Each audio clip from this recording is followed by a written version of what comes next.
Y ya está con nosotros Daniela Blandón. Daniela, bienvenida. Muchas gracias, muy buenas noches. Bueno, pues vamos a iniciar hablando sobre Colombia porque la reforma laboral ya es ley.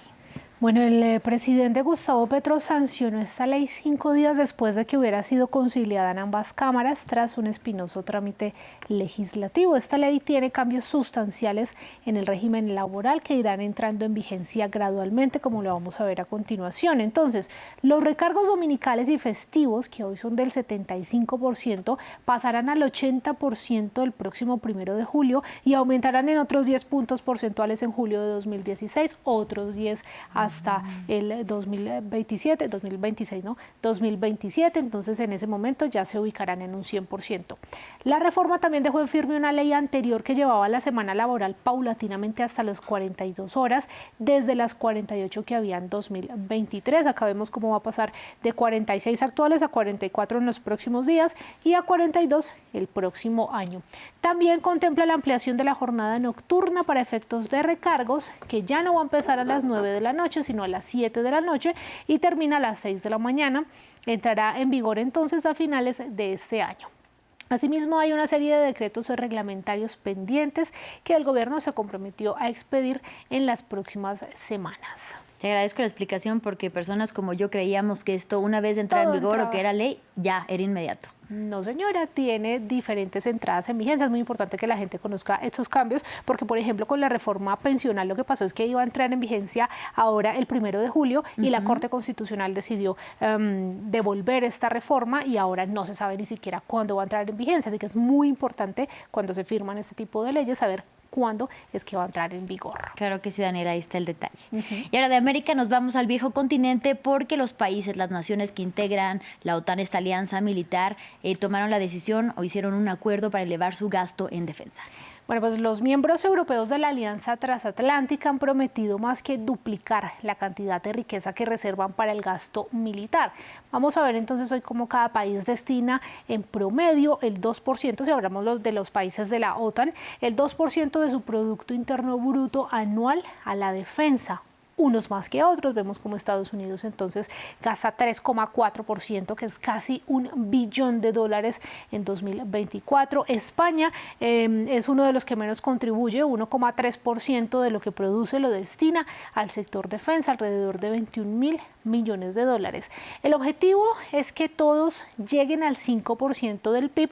Acá vemos cómo se comportan el Estados Unidos hoy con un 34%, el resto de la OTAN con un 2%, y la idea es que todos lleguen a un 5% del Producto Interno Bruto. Para algunos estas promesas son poco realistas, sobre todo porque aumentar el gasto en defensa significa sacrificar recursos en otros rubros dentro de unos presupuestos que ya de por sí están apretados. Y acá quiero hacer una pequeña explicación. Cuando hay un presupuesto apretado en un estado, ¿qué puede hacer ese gobierno en ese momento? O subir impuestos, o recortar gastos, o endeudarse más, y ninguno de estos países va a querer ninguna de estas tres opciones. Y justamente el argumento que da Pedro Sánchez, el presidente del gobierno español, para no comprometerse a lo acordado entre otros países de la alianza. Claro, porque no pueden aumentar lo que ya están gastando, que es suficiente, no pueden aumentarlo si no tienen de dónde sacar ese dinero.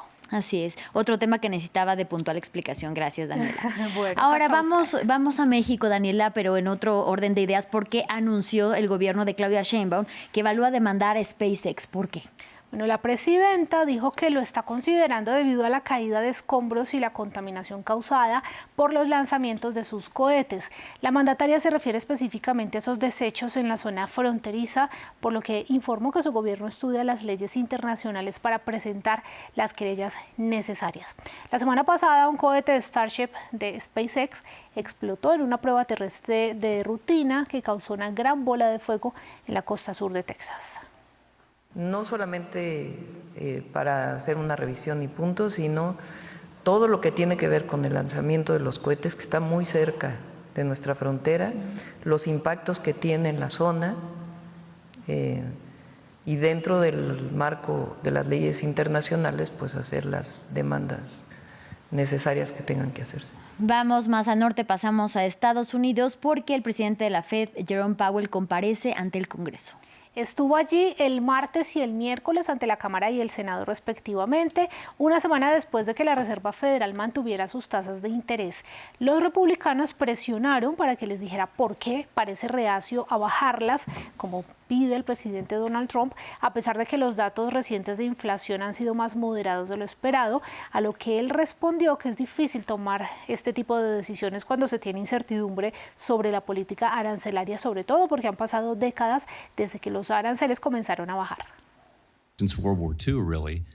Desde la Segunda Guerra Mundial, en realidad ha habido un proceso de reducción de aranceles a nivel mundial, así que simplemente no hay mucha información moderna al respecto. La gente analiza la incidencia de los aranceles durante el primer mandato del presidente, pero fueron aproximadamente una sexta parte de lo que se estima ahora.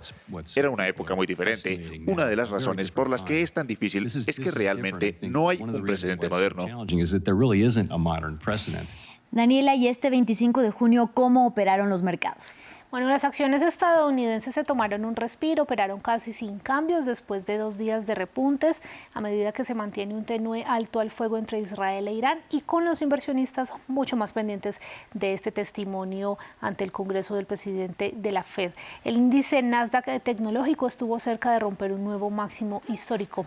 Europa cerró con pérdidas, con excepción de las acciones de las empresas de defensa, que desde luego subieron tras la promesa de la OTAN de que habrá un importante aumento del gasto militar. En América Latina, la bolsa de Sao Paulo retrocedió en medio de un pulso entre el gobierno y el Congreso de Brasil. Y es que el Congreso está a punto de votar a favor de anular un decreto del gobierno que subía un impuesto sobre las transacciones financieras. Daniel, y finalizamos con la cifra del día. ¿Dónde nos lleva?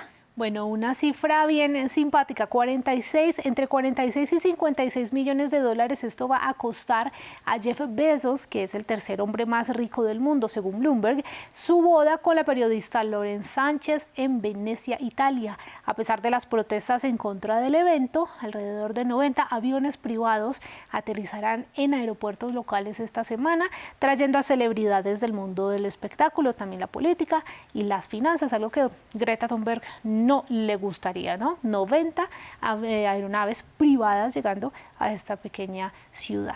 En momentos, además, Dani, en los que Venecia empezó a cobrar para la entrada de turistas justamente por lo saturada que estaba. Sí, ha sido bastante polémico, ha habido bastantes protestas, pero bueno, la boda se lleva a cabo porque se lleva a cabo, a no ser que alguien se oponga. ¿Y sorprende la cifra para un hombre tan rico? No, porque su fortuna supera ampliamente los 200.000 millones de dólares. No sé, es nada para él. Claro que sí. Bueno, muchísimas gracias, Daniela Blandón, como siempre un gusto. Me falta el tiempo contigo, pero gracias. Claro que sí, bueno, acá estaremos después para hablar más. Claro que sí, nos vemos mañana. Y gracias a ustedes por su compañía. En breve regresamos con más información.